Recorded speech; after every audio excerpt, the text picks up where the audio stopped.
Tish dhageessa kanaan booda ani si wajjin bultii ijaaruu miti akka maqaa koo dhooftu iyyuu hin barbaadu. Hello. Iddoo jirtanii mucaa sana atattamaan dafaati qabaanaa fidaa kottaa iddoo beeknu sanatti. Ishiin garuu si jaalachuu dandeechi. Gidduu kanatti immoo muudannoon baay'ee si mudachuu danda'a. Ani kanaafan meeriyaa koo. Micoo wajjin hin deemtu san dhiisi. Walis hin fakkaattan. Walis hin fakkaattan innaa jettu. Maaliidhaan? Bifaan immoo qabeenyaan immoo maaliif waliin fakkaanne?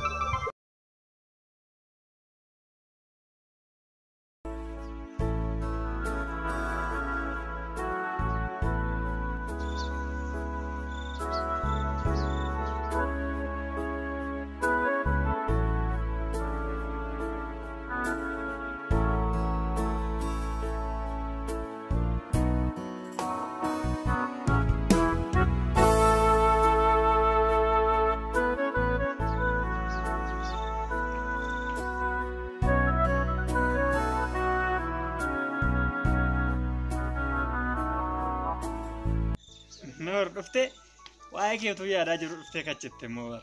Tish dhageessa kanaan booda ani si wajjin bultii ijaaruu miti akka maqaa koo dhooftu iyyuu hin barbaadu. Haasoftelleedha. Kan biraan moo hin qabdu itti dabali kaa. Dhageessaa ati mucaa wanta uufuu fardeenii faandoo ulachaa oolu sana akkamitti sammuun kee yaada garwati? Dhageessa kanaan booda waa'ee koof waa'ee isaa haasofta taanaan si dhumatteetta. Beenuka sitti fakkaate hamma namaan beektu jettee qamaleen dhuufuu dhuuftee jedhan.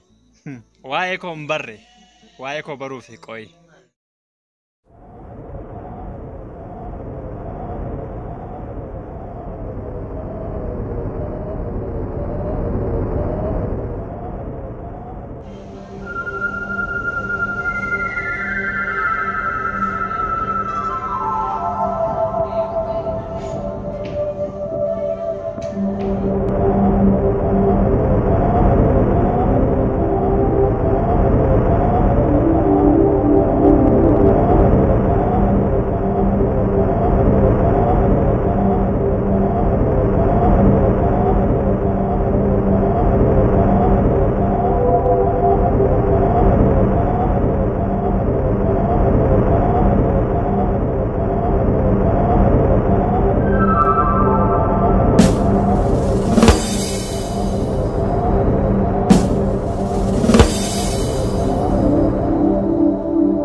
Fiddani dhuftanii? Finnee dhufu. Dhuftee waan harka hin galle sitti fakkaate miti yeroo akkas godhattu. Daaraa kana. Sirriitti ammallee ganaadha si haffalle kun. Daftee biraan deebitu taanaan wanti kan biraas akka si eeggatu wallaalin. Eshi inni kunis si eeggata duubarra. Eshi of eeggadhu. Ammaa booda inni kun immoo isa dhumaati. Biraan deebitu taanaan.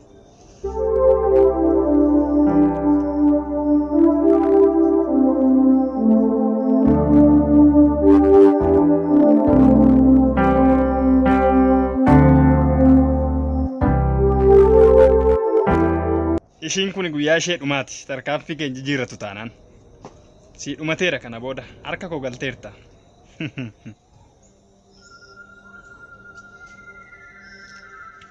Waan gurbattiin kun ta'aa jirtu kana ishiillee qabdanii fiddanii ija ishiitiin arguu qabdi. Rarraastanii akkanumatti qabdanii fiduu qabdu ishis. Ishii Tole.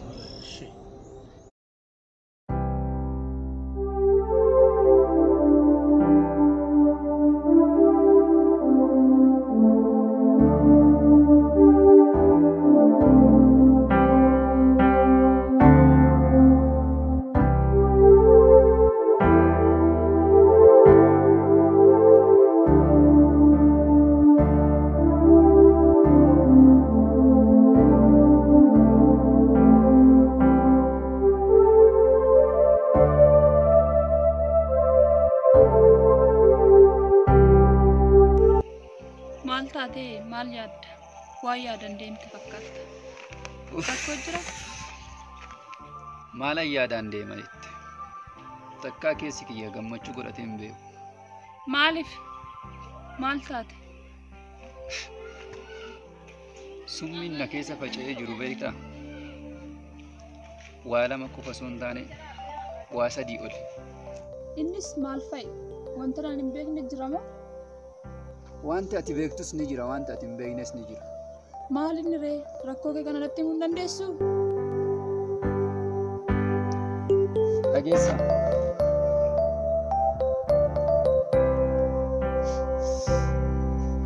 Tokkoffaa yeroo mara wanti na dhiphisu yookiin yaada guddaa natti ta'u. Haadha kiyya xiqqeenyaan dhabuu kiyyaa fi abbaan kiyya hagaarraa eessa akka jiru wallaaloo kiyyaatu gadda guddaa natti ta'e. Kun immoo nu lamaaniif fuqixa. Si qofa maaltu si yaaddeessa?